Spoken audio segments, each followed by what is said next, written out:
Pero single ako eh. Busy kasi ako. Nakita kita sa TV. Wala kang boyfriend dahil busy ka. Anong tawag mo sa akin? Best friend mo lang ako, kaya close friend. May nakita akong video at parang wala kang girlfriend kung umasta doon. Akala ko nagkakaintindihan na tayo. Akala ko may mission ka. Nagpa-party ka lang pala. Para kayong mga nakawalang aso.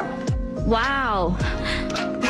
Doon ko lang sa video nalaman na marunong ka palang sumayaw. Kumakanta ka pa. Hindi totoo yun Alam mo, nagkamali lang ng pagka-edit yung editor. Kasalanan ng editor. Oo, ganun na nga. Ang totoo. Nag-cheer lang naman ako nung dumating si Colonel. Mali lang yung pagka-edit ng editor. So pasipol-sipol ka rin nung dumating si Colonel sa loob ng gym? Yung Colonel niyo ba, yung may maputi at makinis na balat? Siya nga yung may maputi at makinis na balat.